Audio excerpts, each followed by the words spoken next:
Ya, baik teman-teman. Jadi pagi ini kita akan mempresentasikan hasil CBLA Skep Asma kami dari kelompok 8 yang beranggota, boleh next? Ya, sekalian absen ya teman-teman. Siva, hadir? Hadir. Hadir. Jaini, saya sendiri hadir. Cindy? Hadir. Oke. Agnes tidak mengerjakan dan tidak ikut serta presentasi. Lalu yang kelima, Naila hadir? Hadir. Oke. Yang keenam, Monita hadir? Hadir. Oke. Yang ketujuh, Wulan hadir? Oke, Wulan tidak hadir ya. Terus yang ke-8, Hazimah tidak hadir juga. Yang ke-9, Zalfa ada? Tidak hadir juga. Lalu yang ke-10, Daniela hadir? Hadir. Oke. Yang ke-11, Neza April hadir? Hadir. Oke. Yang ke-12, Anissa hadir? Oke, Anissa tidak hadir ya. Baik. Untuk selanjutnya boleh ya.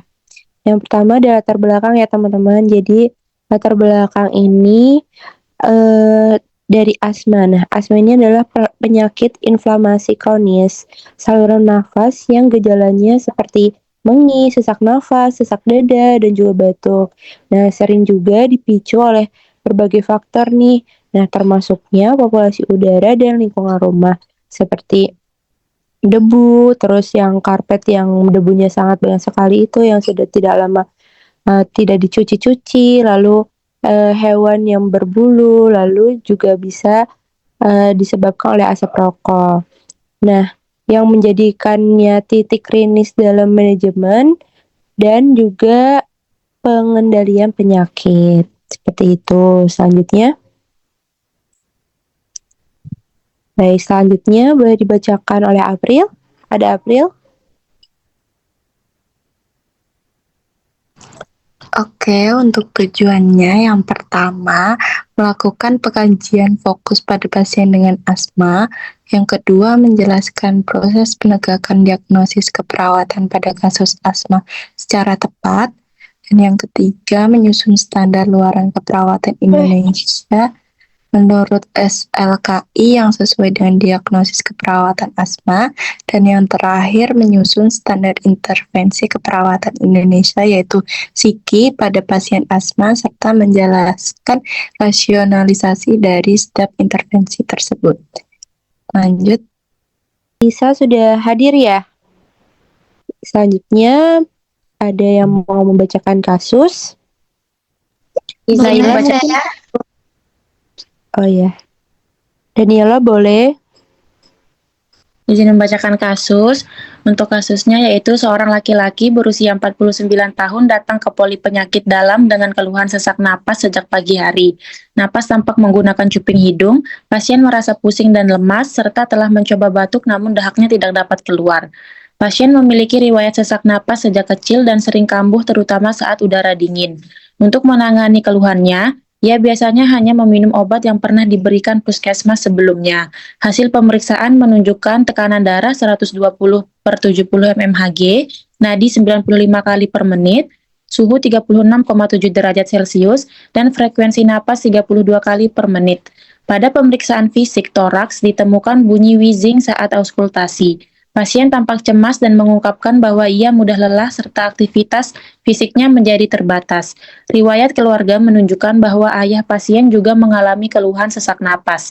Saat ini, pasien telah mendapatkan terapi nebulizer Conbiven 2,5 mg per 2,5 atau 2,5 mili dan Flioxetine 0,5 mg atau 2 mili, serta terapi infus D5 plus aminofilin 20 tetes per menit sambil menunggu ketersediaan ruang rawat. Terima kasih Daniela. Lanjut. LO boleh dibacakan oleh Cynthia. Baik, untuk LO-nya yang A, yaitu mampu melakukan pengkajian fokus terkait dengan asma, yang B menegakkan diagnosa keperawatan asma, yang C membuat SLKI terkait diagnosa asma, dan yang D atau yang terakhir membuat psiki terkait asma dan mengemukakan rasionalisasi.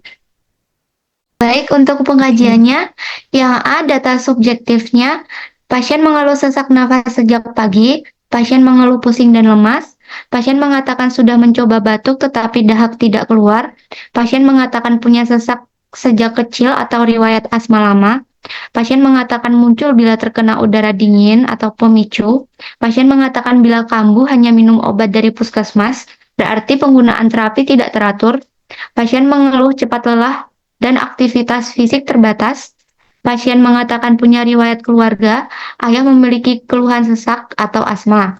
Itu adalah faktor genetik. Yang B, untuk data objektifnya, RR 32 kali per menit atau takipnea, nadi 95 kali per menit atau sedikit meningkat, tekanan darah 120/70 mmHg, ini normal. Untuk suhunya 36,7 derajat Celcius atau normal. Cuping hidung menandakan kerja nafas meningkat.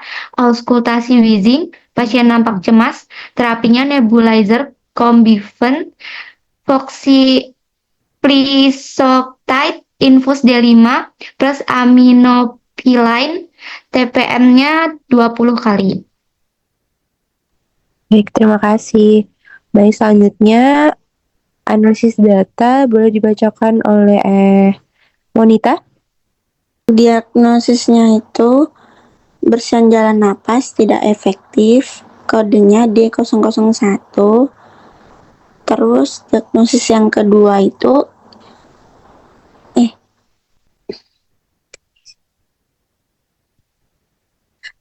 bersihan jalan napas tidak efektif. Terus DS-nya itu pasien mengeluh sesak napas sejak pagi. Terus pasien mengeluh pusing dan lemas. Untuk etiologinya itu spasme jalan napas dan sekresi yang tertahan dibuktikan dengan adanya wheezing dan dahak yang tidak bisa keluar. Terus lanjut, diagnosanya yang kedua itu ada intoleransi aktivitas dengan kode D0056. Untuk DS-nya itu pasien mengatakan sudah mencoba batuk tetapi dahak tidak keluar. Terus pasien mengatakan punya sesak sejak kecil, riwayat asma lama.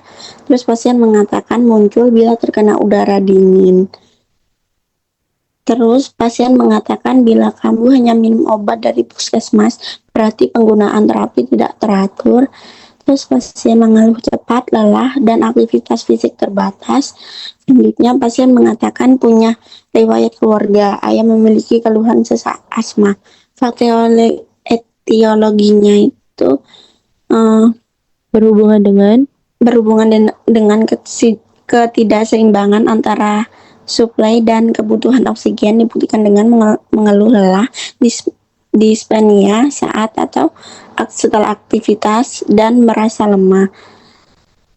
Terus yang diagnosa pola napas tidak efektif itu etiologinya peningkatan resistensi jalan napas akibat bronkospasmi dan sekret kental, dibuktikan dengan RR 32 kali per menit, cuping hidung, wheezing, sesak napas, bentuk tidak efektif, tampak cemas. Baik, terima kasih Monita. Lanjut, untuk rencana keperawatan selanjutnya boleh dibacakan oleh Naila. Untuk rencana keperawatannya, diagnosa 1, bersihkan jalan napas tidak efektif berhubungan dengan spasme jalan napas dan sekresi yang tertahan dibuktikan dengan adanya wheezing dan dahak yang tidak bisa keluar.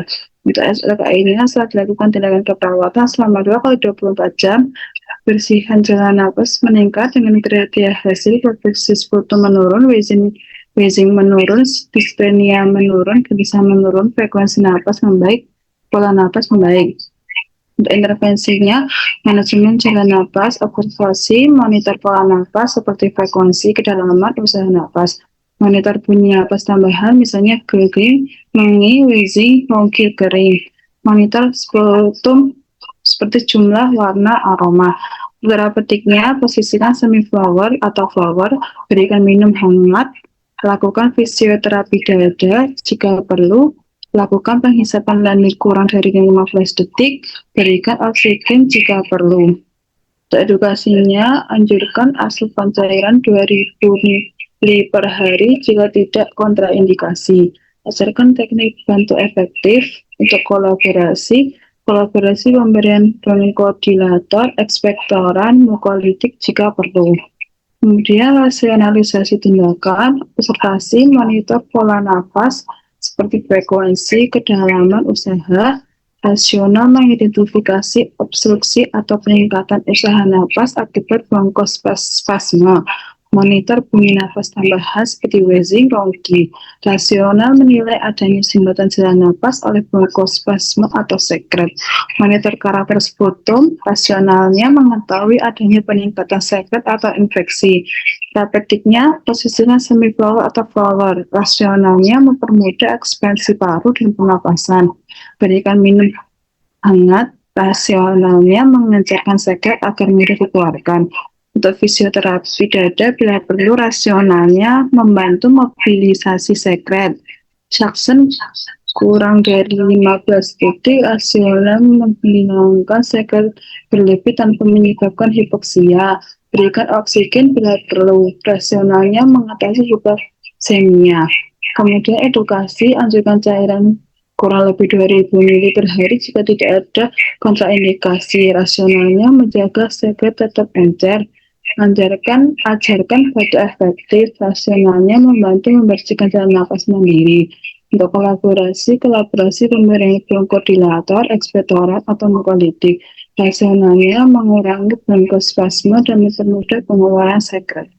Lalu yang kedua ada intoleransi aktivitas berhubungan dengan ketidakseimbangan antara suplai dan kebutuhan oksigen dibuktikan dengan mengeluh lelah, dyspnea saat atau setelah aktivitas, dan merasa lemah. Lalu untuk keluarannya, setelah dilakukan tindakan keperawatan selama 2 kali 24 jam, toleransi aktivitas meningkat dengan kriteria hasil, kemudahan melakukan aktivitas sehari-hari meningkat, keluhan lelah menurun, dyspnea saat aktivitas menurun, dan dyspnea setelah aktivitas menurun. Lalu untuk psikinya, pemberian obat inhalasi. Untuk observasinya, identifikasi kemungkinan alergi, interaksi, dan kontraindikasi obat. Sertifikasi order obat sesuai dengan indikasi, periksa tanggal kadaluarsa obat, dan monitor efek terapeutik obat. Lalu yang selanjutnya, observasi, identifikasi alergi, interaksi, kontraindikasi obat. Rasionalnya mencegah reaksi yang merugikan dan memastikan keamanan terapi. Sertifikasi order obat sesuai indikasi. Lalu rasionalnya menjamin obat diberikan benar sesuai diagnosis dan kebutuhan pasien. Yang rencana keperawatan ketiga boleh dibacakan oleh Zalfa. Baik, untuk rencana keperawatan yang ketiga, pola napas tidak efektif berhubungan dengan peningkatan resistensi jalan napas akibat bronkospasme dan sekret kental ditandai dengan RR32 kali per menit, kemudian cuping hidung, wheezing, sesak nafas, batuk tidak efektif, kemudian tampak cemas. Setelah dilakukan tindakan perawatan selama 2 kali 24 jam, pola nafas membaik dengan kriteria hasil. Yang pertama, dyspnea menurun, penggunaan alat bantu napas menurun, pernapasan cuping hidung menurun, frekuensi napas membaik, kedalaman napas membaik, ekskursi dada membaik. Observasi, pemantauan respirasi, monitor frekuensi, irama, kedalaman, dan upaya napas. Kemudian rasional mengidentifikasi perubahan status pernapasan dan tingkat keparahan gangguan napas. Yang kedua, monitor pola nafas. Kemudian rasionalnya pola nafas abnormal menunjukkan gangguan ventilasi atau ketidakseimbangan metabolik. Kemudian monitor kemampuan batuk efektif. Rasional menentukan kemampuan pasien membersihkan jalan nafas secara mandiri. Kemudian monitor produksi sputum. Kemudian rasionalnya perubahan jumlah atau karakter sputum dapat menandakan infeksi atau retensi sekret. Kemudian monitor adanya sumbatan jalan nafas. Rasionalnya deteksi dini obstruksi, penjaga hipoksia, dan gangguan pertukaran gas. Kemudian palpasi kesimetrisan ekspansi paru. Rasional, ketidaksimetrisan menunjukkan keterbatasan ventilasi salah satu sisi paru. Kemudian auskultasi bunyi nafas. Rasional, bunyi nafas tambahan membantu mengidentifikasi bronkospasme sekret atau obstruksi. Untuk implementasinya, ini Kamis 27 November 2025 pukul 08 WIB. Implementasinya manajemen jalan nafas, observasinya mengkaji pola nafas pasien, frekuensi kedalaman dan usaha nafas, evaluasinya sesak nafas sejak pagi, pusing lemas, dan riwayat asma sejak kecil. Terus untuk pukul 09 memberikan minum hangat dan melakukan fisioterapi dan juga melakukan penghiasapan lendir. Lalu untuk objeknya juga sama, RR-nya juga 32 kali per menit, lalu nadinya 95 kali per menit, dan tekanan darahnya 120 per 70 mmHg, suhu tubuh 36,7 derajat Celcius, nafas cuping hidung, menggunakan otot bantu, wheezing, ekspansi dada kurang. Lalu asesmennya jalan nafas tidak efektif, pola nafas tidak efektif, intoleransi aktivitas. Boleh lanjut? Ya, pukul 10 WIB, edukasi menganjurkan pasien meningkatkan asupan cairan kurang lebih 2000 ml per hari. Lalu planningnya observasi, monitor frekuensi kedalaman dan pola nafas, pantau bunyi nafas seperti wheezing, observasi produksi. Lalu habis itu yang pukul 11.50 ya. Kolaborasi yaitu kolaborasinya dengan dokter dalam pemberian bronkodilator, ekspektoran, dan atau mukolitik sesuai kebutuhan pasien. Untuk rencana terapeutiknya, rencana posisi semi-flower, lalu ada rencana edukasinya, edukasi teknik bantu efektif dan nafas dalam, anjurkan cara penggunaan inhaler yang benar, lalu habis itu dan lain-lain. Rencana kolaborasinya, kolaborasi pemberian bronkodilator dan juga ada mukolitik serta terapi lanjutan dari dokter. Selanjutnya, ya, untuk 12.30 pemberian obat inhalasi, yaitu observasinya mengkaji adanya alergi, interaksi atau bronkoindikasi dan lain-lain. Terus untuk pukul 15 WIB terapeutik melakukan prinsip 6 benar sebelum pemberian obat. Iya, terus juga pengecekan inhaler serta memposisikan inhaler di dalam mulut. Lalu 17 WIB edukasi. Nah, ini edukasinya ini mengajarkan pasien bernafas perlahan. Lalu untuk Jumat 28 November itu pukul 8 WIB pemantauan respirasi. Lalu untuk 8.30 juga sama, mengidentifikasi adanya sumbatan jalan nafas. Selanjutnya, nah untuk pukul 10 WIB yaitu adanya terapeutik ya. Nanti penetapan interval pemantauan respirasi. Lalu yang 11.30 WIB ini edukasi, menjelaskan ke pasien tujuan dan manfaat pemantauan respirasi. Next. Nah, untuk kesimpulannya boleh dibacakan oleh teman saya, Lisa. Kesimpulannya, asma adalah inflamasi kronis saluran nafas yang memicu bronkoplasma. Peningkatan sekret dan penyempitan jalan napas. Pada kasus ini, sesak napas dipicu udara dingin dengan riwayat asma sejak kecil. Disertai kulit mengeluarkan sputum, temuan seperti takipnea, penggunaan otot bantu, wheezing, dan keterbatasan aktivitas menunjukkan gangguan ventilasi dan pertukaran gas. Diagnosa keperawatan meliputi bersihan jalan napas tidak efektif, pola napas tidak efektif, dan intoleransi aktivitas. Asuhan keperawatan difokuskan pada pemantauan respirasi, manajemen jalan napas, terapi inhalasi, serta edukasi teknik pernapasan dan pengendalian pencetus untuk meningkatkan ventilasi, oksigenasi, dan stabilitas pasien. Baik, untuk sarannya, jadi perawat ini diharapkan memberikan pemantauan ya. Nanti pemantauannya itu harus ketat terhadap kondisi respirasi pasien dan juga segera menangani perubahan status pernafasan yang muncul. Serta juga edukasi terkait teknik penggunaan inhaler, pengaturan nafas, serta pentingnya menjaga asupan cairan perlu diberikan secara konsisten agar pasien dapat mengelola kekambuhan secara mandiri. Dan juga pasien dianjurkan untuk menghindari pencetus seperti udara dingin atau paparan alergi, serta mengikuti terapi medis secara teratur sesuai anjuran. Nah, selain itu juga evaluasi rutin dalam kontrol ke fasilitas kesehatan penting untuk mencegah eksaserbasi dan pemantauan perkembangan penyakit. Dengan perawatan yang tepat dan edukasi berkelanjutan, kondisi pasien dapat ditangani oleh optimal dan resiko kekambuhan dapat diminimalkan. Cukup sekian presentasi dari kelompok 8, kurang lebihnya mohon maaf. Wassalamualaikum warahmatullahi wabarakatuh. Udah? Apakah ada yang ditanyakan untuk kelompok lain?